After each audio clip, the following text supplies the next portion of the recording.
It's a venue that's hosted racing for more than 80 years. Some of the greatest drivers of all time have pit their wits on the 12 turns that make up the 4-kilometre circuit, a piece of motorsport history.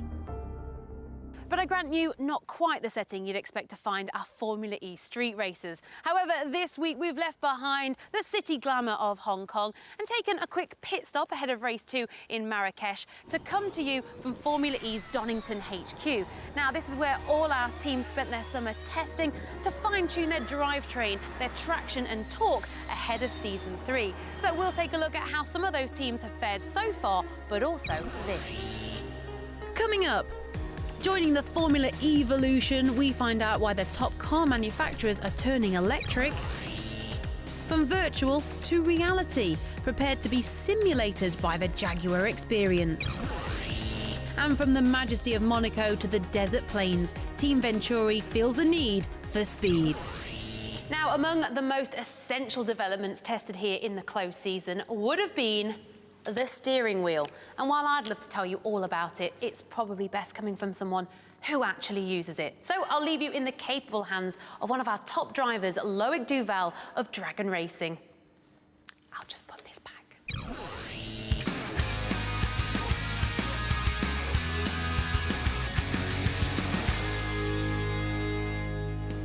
So as you can see, this is the most important tool for us drivers, to be connected with our team, also with the racetrack. The middle right is to shift up, the middle left is to shift down. Then you have 4 other paddles. For the fan boost, for coasting, you know that sometimes we want to use different regen at some points. On the left-hand side, top left and top right here, you have 2 scrollers with 6 positions. Basically, you can do whatever you want on those ones. The radio button for me, I put it on the top left-hand side, and if I want to shift up, I shift up with the right-hand side. So I want to be free with my left hand and not to use the right hand. 2, 0, 2, 1. We call it the start button to set up the car the best way you can with the grip level of the track and the power delivery to make sure that you have a good start. Lap minus, lap plus, we have strategy during the race. For us, it was important to know how much it will cost you to go for one more lap. Okay, Loic, you are on target. You are on target. Keep like that. Good job. The full course yellow, really important. All of us drivers, we have to reach a certain speed when the race control is coming to us on the radio. And those last 3 scrollers, everybody can set it up also like you want. The kilowatt energy that you want to use, you set up also your qualifying profile with all those points. This year compared to last year, the steering wheel, it's much easier to custom it the way you want it. You cannot find any steering wheel, any same steering wheel or settings in the other cars because everybody wants to do it the way he likes it. Let's just hope all the teams have packed this year's steering wheel because, as you can see by the state of this Andretti hangar, it's too late now. Everything's already been shipped off to Africa. But this team in particular might benefit from packing an extra car. Just to remind you that one of the key differences in Formula E is the cars run on lithium-ion cells contained in the battery. This effectively acts as the fuel, and when it runs out, the driver switches to a second car to complete the race. Having said that, during qualifying in Hong Kong, the Amlin Andretti team suddenly found they needed 3. Watch this. On the final row of the grid with a fresh rebuild going on his other car in the pits, Robin Freins, who didn't qualify because of a practice crash. He will start 20th and last. Red flag. Session's over. Somebody else has gone off. By deduction, it's probably Robin Freins who just bottomed out. You know, Robin has had a messy day so far, and it's not like him. I wonder if he's feeling the pressure. Hang on a second, it looks like that's pulled out of the tub. Is it pulled? If it's pulled out of the tub, they're in a lot of trouble to get that repaired in time. This is what racing teams do. When you present a problem to them, they just get it done. And what the Andretti guys have done there today is really, really remarkable. We are ready to go for the start of the Hong Kong E-Prix. Robin Freins will start 20th and last. Robin Frains in the pits. There you go, there's the It's car. got a bare carpet Look with at a few logos on, but it's got wheels, it's got a powertrain, it's got bodywork. Frains trying to take sixth position from Ollie Turvey. Yeah, good move. Good job, good job. I had a big shunt in the qualify, and to build up an entire new car in like 2 hours for the team is really impressive. But to build up is one thing, but to be competitive is another. So I'm really proud of the team, and the P6 goes to them. What a feat of engineering that was. In the end, a 5th and 6th place finish for Hamlin and Andretti, better than they could have hoped for just hours earlier. But what of the team who had both drivers starting at the front of the grid for race 1, including the 2015 champion? Nelson Piquet Jr. wins the FIA Formula E Championship. Have I won the championship? By our calculations, you have, mate. Oh my God, I cannot believe it.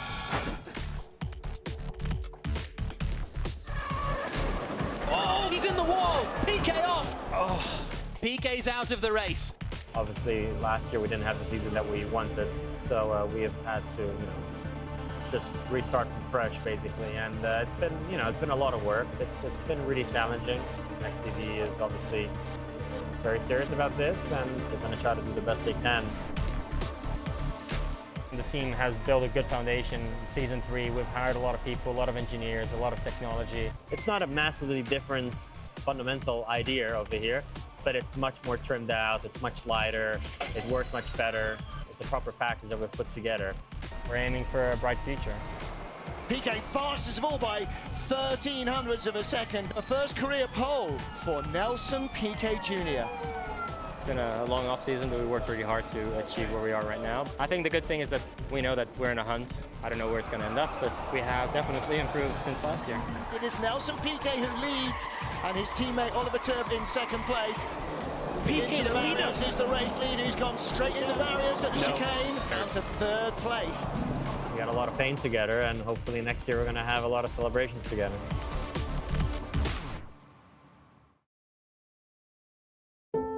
Staying with Next EV, some sad news this week that co-founder and chief Dr. Martin Leach has passed away after battling with cancer.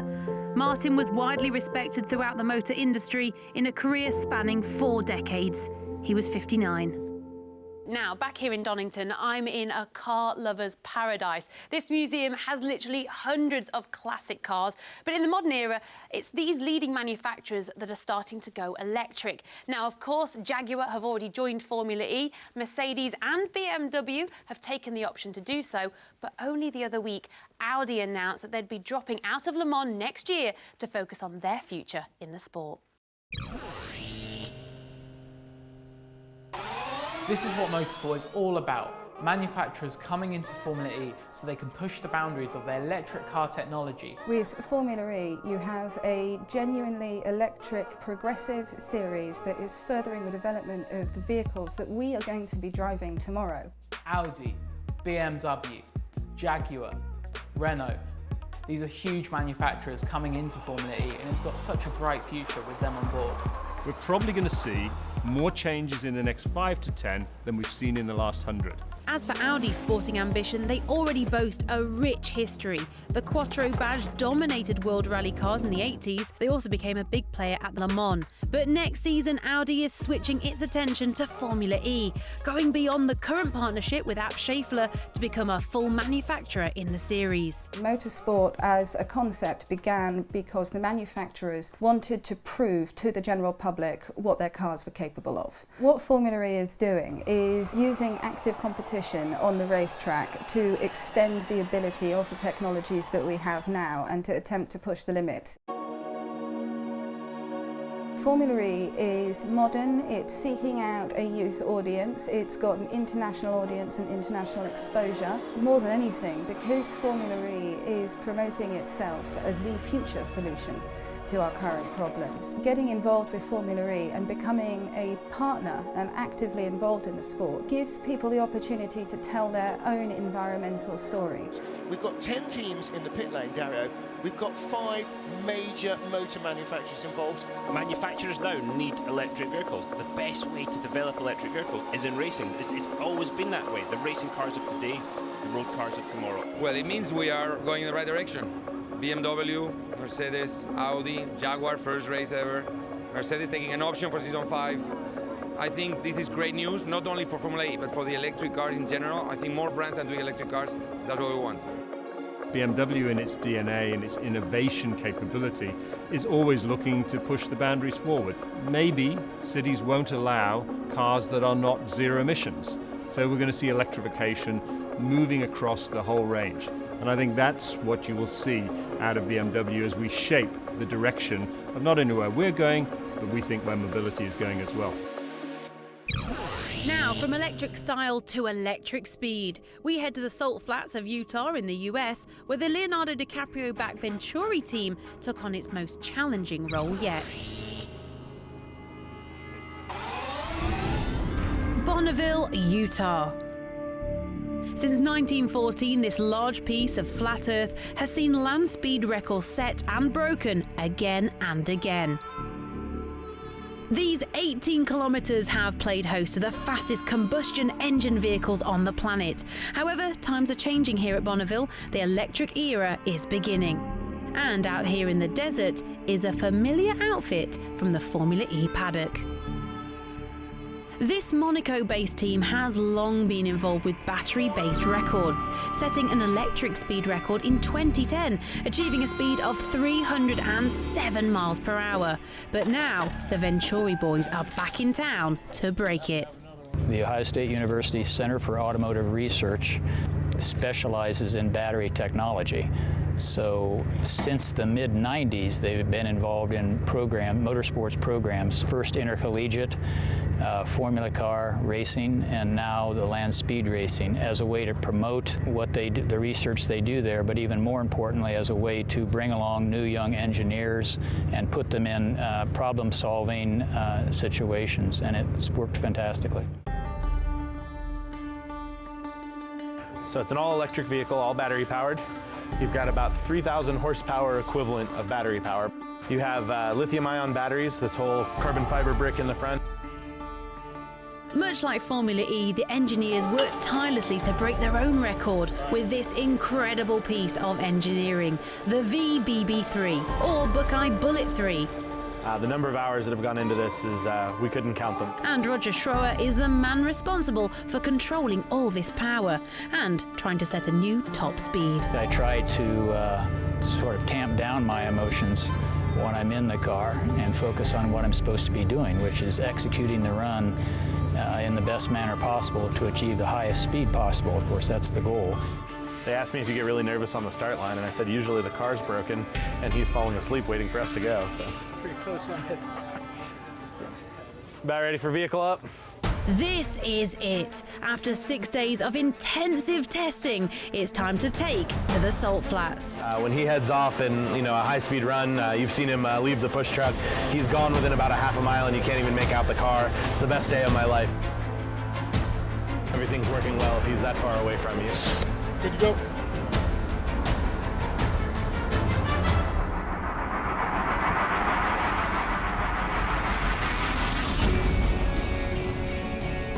The run is clocked at an incredible top speed of 358 miles per hour, setting a new electric record and raising the bar for all electric technology. Now don't you speed off, as there's still all this to come. We take a wander down Formula E memory lane. Round goes Heidfeld. And take a strut down the catwalk with Jaguar's biggest fan.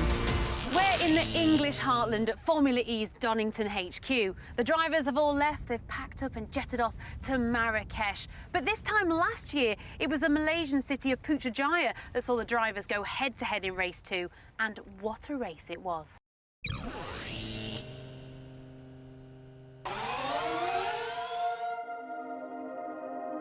Sebastian Buemi on pole position.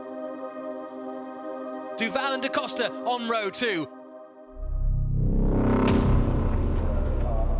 All 5 lights are on, and we go green in Malaysia, and it's a good getaway from Sebastian Buemi as everyone comes into the first chicane for the first time, and round goes Heidfeld. He's been hit by Jean-Eric Verne in the middle of the pack. Oliver Turvey's gone off, and I think that's at turn 5. It is. I can't believe it. The throttle was sticking on. It was completely unpredictable. Sebastian Buemi is slowing. Unbelievable stuff. So why has Prost come in to change now? Because he was hoping for a safety car. Buemi's going in now too, so he's clearly got an issue. De Grassi is in front of Loic Duval, and De Costa's in front of them both. So what has happened there to Loic Duval? A really slow pit stop. He's lost 2 positions. Here comes Lucas De Grassi trying to get past Antonio Felix da Costa. Down into turn 7. Whoa, Nick Heidfeld. Woof. That's very impressive. De Grassi gets the drive, coming out of the final corner and pulls alongside. Down the start-finish straight, absolutely wheel to wheel. Goodness me, there goes Duval, up the inside of Nico Prost and into second place. Do you think he wants to win? And he comes from off goes Freight! No. Freight is in the wall! Look at Duval's left rear suspension, so he's done that. And we've got the other Dragon car off the track and in the wall. But here comes Lucas De Grassi. Renault lost out with both cars, and Lucas De Grassi was on hand to take the win and take the lead of the championship.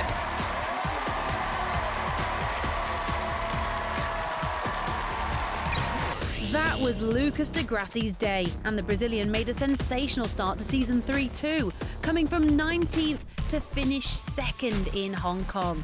But top spot on the podium once again belonged to defending champion Sebastian Buemi. So is there anyone who can stop the Swiss?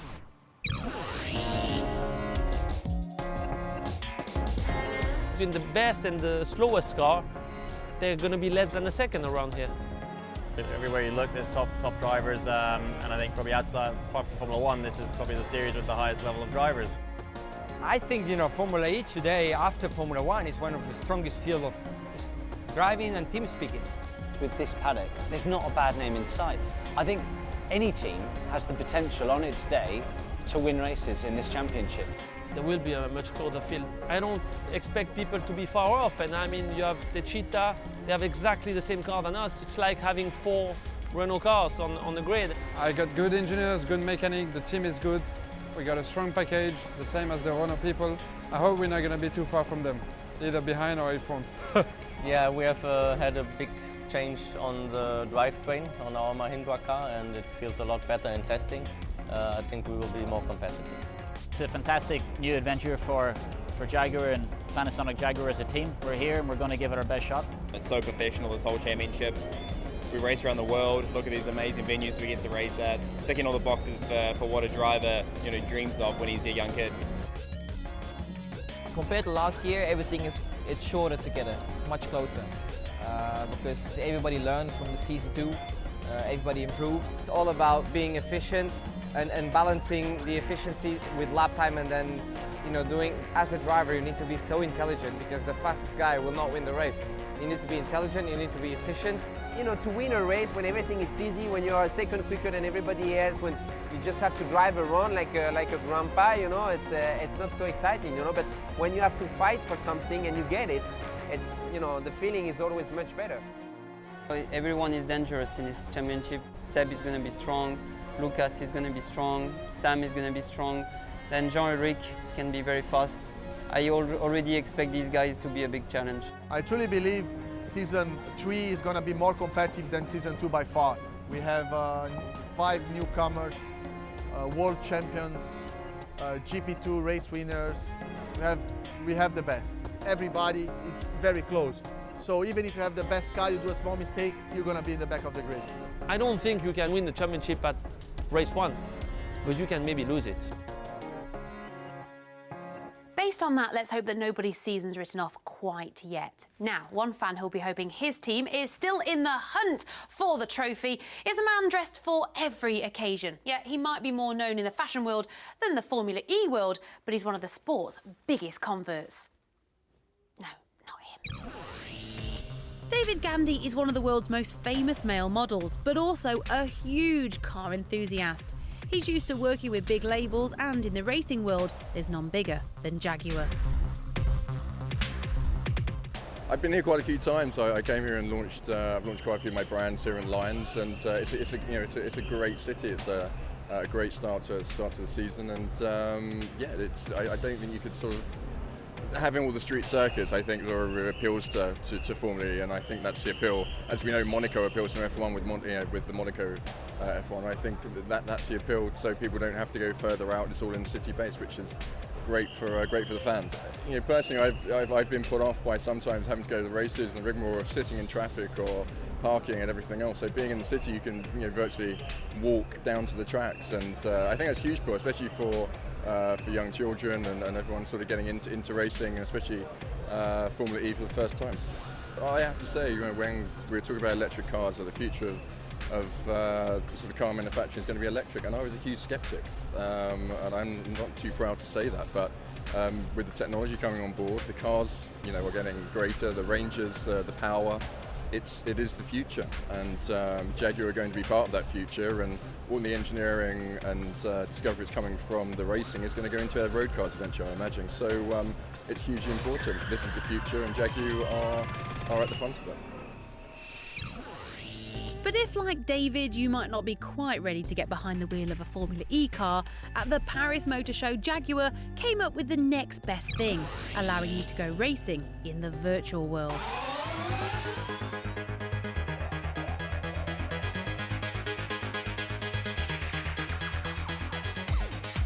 The challenge was to present the story of Jaguar's re-entry into the world of motorsport and to engage people in the story of Formula E racing.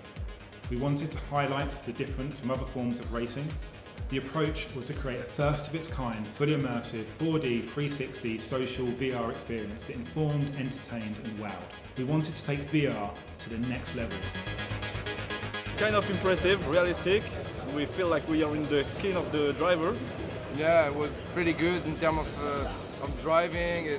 You really think that you are a good driver, and that's it. We enjoyed it. At this point, everyone in the experience, up to 6 at a time, can see an avatar of themselves. They've previously customised this avatar in the registration process.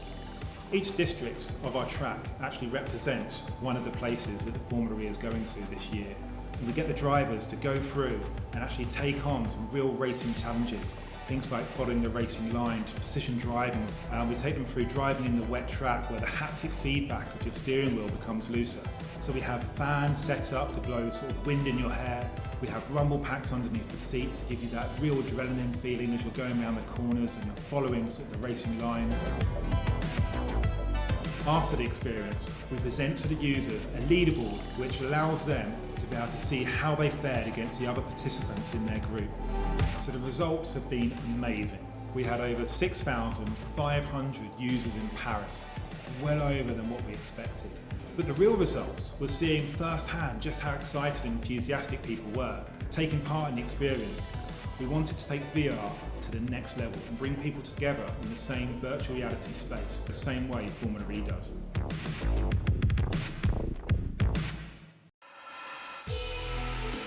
Now, if you're a fan of Formula E and fancy yourself as a bit of a gamer, we might have the perfect opportunity for you. The Road to Vegas is an historic esports competition that could land you an all-expenses-paid trip to Las Vegas. The fastest fans from the qualifying stages will line up against the Formula E drivers in a virtual race for a share of $1 million. Qualifying is currently underway, so if you'd like to test your skills against the pros, make sure to check out the website for details.